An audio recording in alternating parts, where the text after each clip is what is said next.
everybody. I'm Kate with Crate Insider. I'm here today with Dick Schultz. He is the creator of the WrenchBoss. So, Dick, tell us a little bit about how what led you to designing the WrenchBoss.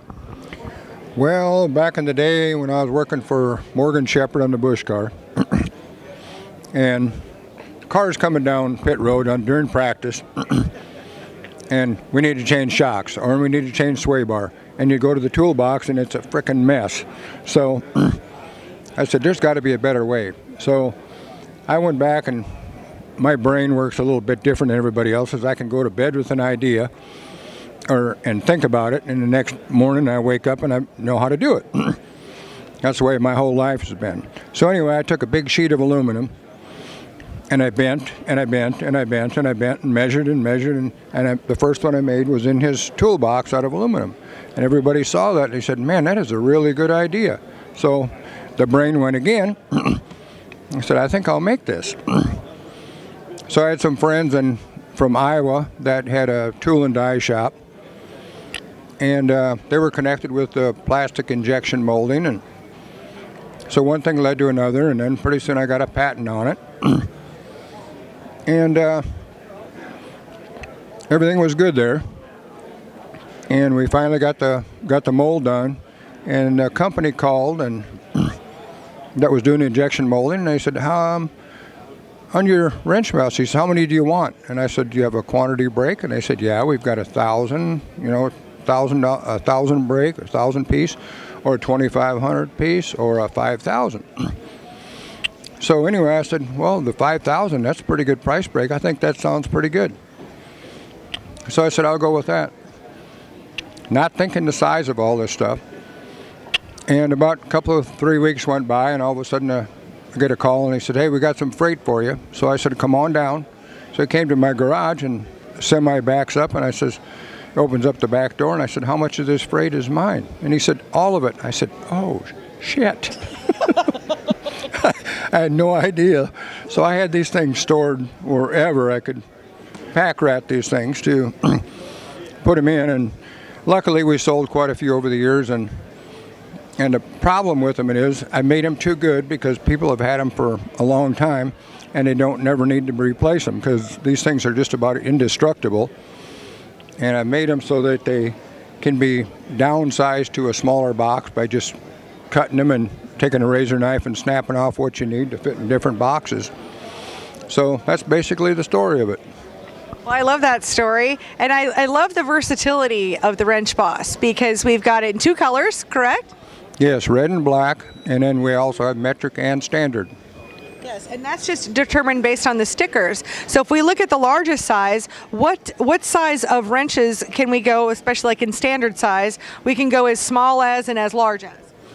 Well, it goes. There's two 9/32 and a 11/32, but generally a tool set will come with 1/4 to 1 1/4 inch, and so that's basically what the main body of it is. It's 1/4 to 1 1/4 inch. Great, and with that, what about for the metric? I have to look. I guess it goes up to size 22. Oh, there we go in another drawer. Mm-hmm. Yep. So we've got from size 6 up to size 22. Yep. Well, another convenient thing, of course, these fit in a variety of toolboxes. Anyone can go ahead and measure the inside of your toolbox for the clearance, and then you can have the WrenchBoss in several different sizes, correct? Correct. And, as it went by over the years, we looked at all different pieces of wrenches, different sets of wrenches, the length of them and the size of them. So we had to kind of accommodate everybody's wrenches. And so that's just how we had to do it. And then there's no toolboxes that have the same size drawers. All the drawers are different in everybody's toolboxes. So you have to kind of standardize there with everything. And people have different needs. Some people only, like the go-kart people, maybe only need up to a 7/8 wrench and they have a smaller toolbox, and this fits their needs as well. Excellent. I love the versatility. Plus, you can, if you're not going to use it in a toolbox, you could also use this on a work cart as well, correct? Yes, a lot of people do, and even some of the guys just that bought them over the years are telling me that man, if you could come up with something for sockets, it'd really be good. But he says, and this other guy says, well, I've used them for sockets because I bought one for sockets because, you know, on a bigger garage where they have a lot of sockets and everything, they're using them for sockets as well. They just put the sockets in there, and the way the thing is designed, they can put the ratchets and extensions up on top. It really wasn't designed for sockets, but it does work for them too. So, you know, people are versatile with what they do a lot of times. So they make fit with what they got. Well, and fabricators are creative, and you were just pull a sticker away, and you could get in there with a Sharpie and just as easily. Well, as you can, but I mean, they're even labeled for the sockets, so I mean, it actually works for those too. So perfect. Okay. they use the labels and everything, so it works good. And we also got the little utility drawer here for like your kind of odd wrenches, like the line wrenches and stuff like that you don't use all the time, but they're there. Yeah. So it works pretty versatile all around, and you just have had zero complaints about it. Everybody's pretty much raved about it, and once they see it or have it, they really appreciate it. Yeah, once you use it, there's no going back. And I just have to have a special Easter egg in here. By the way, this is my dad, Dick Schultz. I'm so proud of you and all that you fabricate and all that you invent.